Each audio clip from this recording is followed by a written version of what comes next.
স্বাগতম আপনাকে। সব রকমের আপডেট এবং লেটেস্ট নিউজ পেতে চ্যানেলটিতে সাবস্ক্রাইব করুন। ধন্যবাদ। ধর্ষণের কথা স্বীকার করেছেন নাঈম আশরাফ। রাজধানীর বনানীতে একটি আবাসিক হোটেলে দুই তরুণী ধর্ষণের মামলার 2 নম্বর আসামি নাঈম আশরাফ ওরফে মোহাম্মদ আব্দুল হালিম প্রাথমিক জিজ্ঞাসাবাদে ধর্ষণের কথা স্বীকার করেছেন বলে জানিয়েছেন ডিএমপির অতিরিক্ত কমিশনার মনিরুল ইসলাম। বৃহস্পতিবার ঢাকা মেট্রোপলিটন পুলিশের মিডিয়া সেন্টারে আয়োজিত এক সংবাদ সম্মেলনে এ তথ্য জানালো মনিরুল। এর আগে গতকাল বুধবার রাতে নাঈম আশরাফকে মুন্সিগঞ্জের লৌহজং এ গ্রেপ্তার পর আজ ঢাকা মহানগর গোয়েন্দা পুলিশের কার্যালয়ে আনা হয়। বেশ কয়েকদিন ধরে নাঈম ফেসবুক ও ইনস্টাগ্রামে সক্রিয় ছিলেন, তবে এর আগে গ্রেপ্তার এড়াতে তিনি সামাজিক মাধ্যমগুলো ডিঅ্যাক্টিভেট করেন। জন্মদিনের পার্টিতে ডেকে নিয়ে বনানীর রেন্ট্রি হোটেলে ধর্ষণের অভিযোগ এনে গত 6 মে বনানী থানায় একটি মামলা করেন দুই তরুণী।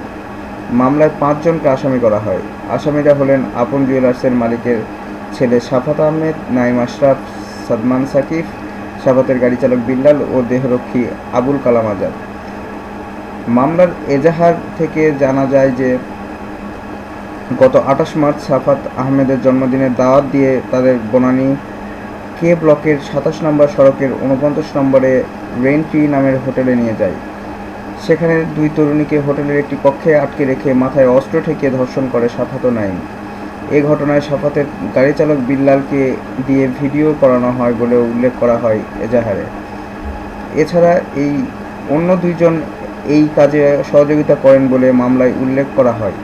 মামলার 5 দিন পর 11 মে রাতে সিলেট থেকে প্রধান আসামি সাফাত আহমেদ ও তার বন্ধু সাদমান সাকিবকে গ্রেপ্তার করে জিজ্ঞাসাবাদের জন্য রিমান্ডে নেয় পুলিশ। এরপর গত সোমবার মামলার আরও 2 আসামি সাফাত আহমেদের গাড়ি চালক বিল্লাল ও তার দেহরক্ষী রহমত আলীকে ঢাকা থেকে গ্রেপ্তার করে র্যাব ও ডিবি। পরে তাদেরও রিমান্ড মঞ্জুর করা হয়। মামলার আরেক আসামি নাঈম আশরাফকে গ্রেপ্তার অভিযান চালানোর পর গত রাতে তাকে মুন্সিগঞ্জ থেকে গ্রেপ্তার করতে সক্ষম হয় পুলিশ সদর দপ্তর ও ঢাকা মহানগর গোয়েন্দা পুলিশের একটি দল। সিরাজগঞ্জের কাজীপুরে হালিম ঢাকায় নাঈম আশরাফ নামে পরিচিত ছিলেন। তিনি ইভেন্ট ম্যানেজমেন্ট প্রতিষ্ঠান খুলে চালাচ্ছিলেন বলে ধর্ষণের অভিযোগ ওঠার পর প্রকাশ পায়। ধন্যবাদ ভিডিওটি দেখার জন্য। আরও আপডেট পেতে চ্যানেলটিতে সাবস্ক্রাইব করুন। ধন্যবাদ।